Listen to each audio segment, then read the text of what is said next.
Carney exposes Trump's fake tariff victory.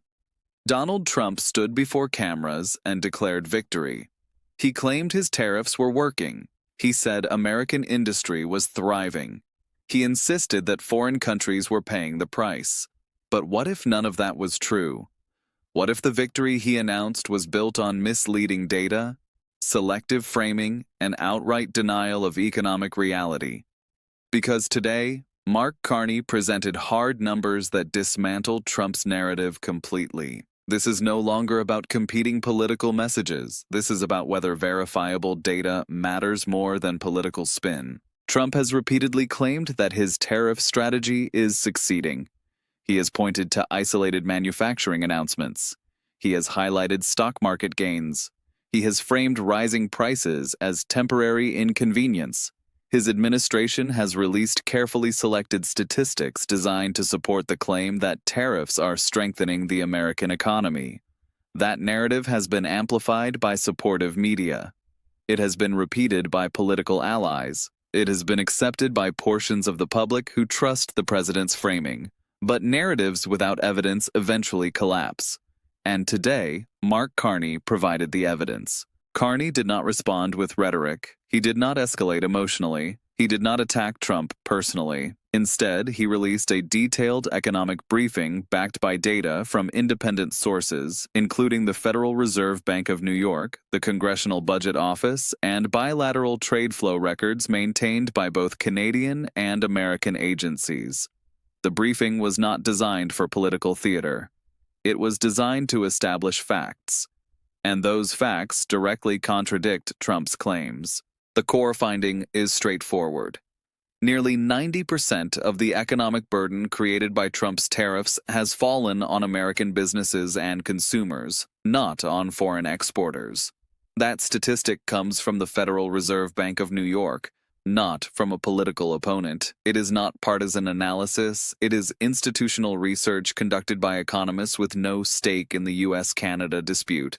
The data shows that when tariffs are imposed on imported goods, American importers pay those costs up front.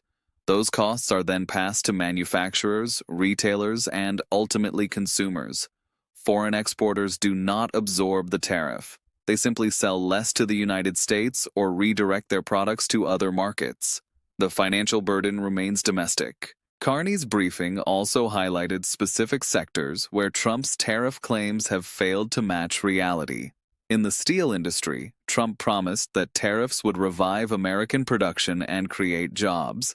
But employment data from the Bureau of Labor Statistics shows that steel industry job growth has been marginal at best. Meanwhile, industries that rely on steel as an input, such as automotive manufacturing and construction, have faced significant cost increases. Those industries employ far more workers than steel production itself. The net effect has been job losses in downstream sectors that outweigh gains in steel. In the aluminum sector, the story is similar. Trump imposed tariffs claiming they would protect American smelters.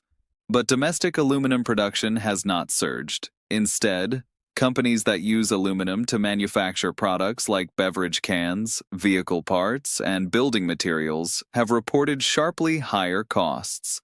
Some have reduced output, others have delayed expansion. A few have relocated operations to countries where aluminum is cheaper. The tariff did not strengthen the aluminum supply chain, it disrupted it. Carney also presented trade flow data that contradicts Trump's claim that Canada has been economically weakened by the tariff war. Canadian exports to the United States have declined in certain categories, but Canada has successfully redirected trade toward Europe, Asia, and other regions. Bilateral agreements with the European Union and expanded participation in the Comprehensive and Progressive Agreement for Trans-Pacific Partnership have opened new markets. Canadian GDP growth has remained stable. Unemployment has not spiked. The predicted economic collapse has not occurred. Canada adapted. The United States imposed costs on itself. The timing of Carney's briefing is not accidental. It comes just days after Trump publicly declared that his tariff strategy was delivering wins for American workers. That declaration was made without supporting data. It was made without acknowledging rising consumer prices. It was made without referencing the Federal Reserve's findings or independent economic analysis. Trump's statement was narrative construction, not factual reporting. Carney waited until that narrative was fully deployed. Then he responded with documentation. This approach is deliberate. Carney does not engage in real-time Twitter exchanges. He does not respond to every Trump statement with a counter-statement. He waits. He gathers evidence. He allows Trump to commit to a position. Then he dismantles it with data. This is not impulsive politics. This is strategic communication. And it is effective because it does not rely on opinion. It relies on verifiable information that cannot be easily dismissed.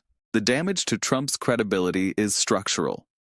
When a political leader makes a claim and that claim is contradicted by Federal Reserve research, Congressional Budget Office projections, and trade data maintained by government agencies, the contradiction is not partisan. It is institutional. Trump can accuse Carney of bias. He can accuse Canadian officials of distortion. But he cannot accuse the Federal Reserve Bank of New York of being a foreign agent. He cannot accuse the Bureau of Labor Statistics of fabricating employment numbers.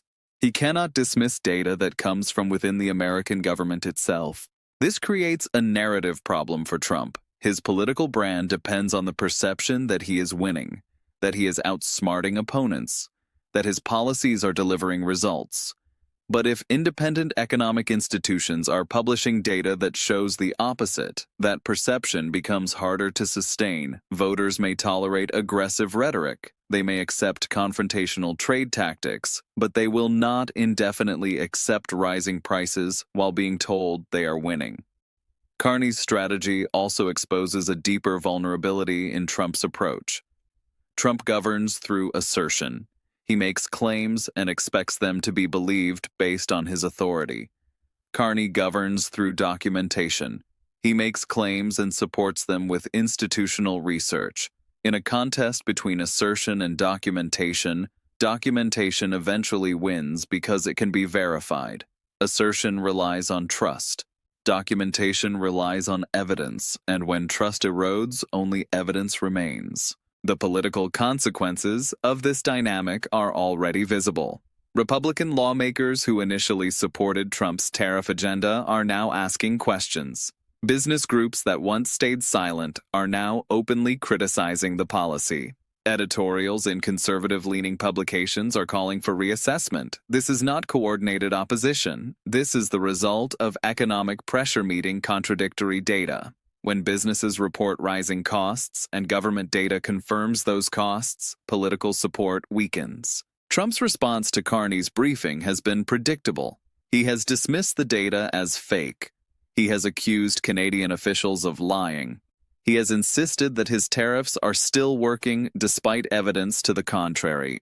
This response is politically necessary for Trump because admitting error would undermine his credibility. But it is also strategically damaging because it reinforces the perception that he is detached from reality. A leader who denies Federal Reserve research appears defensive, not strong.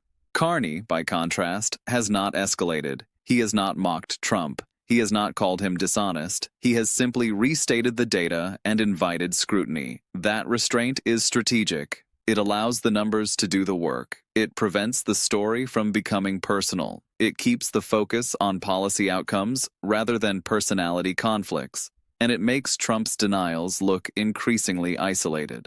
The broader implication of this episode is that Trump's tariff narrative is collapsing under the weight of its own contradictions. He cannot simultaneously claim that tariffs are making America richer while prices rise and industries struggle. He cannot claim that foreign countries are paying when American agencies document domestic cost burdens. He cannot claim victory when trade data shows market share losses and supply chain disruptions.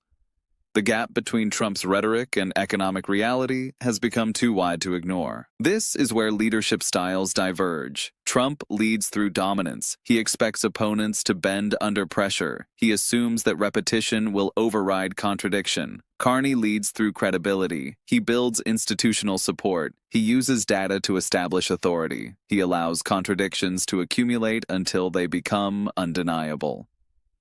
Trump's approach works in environments where facts are contested.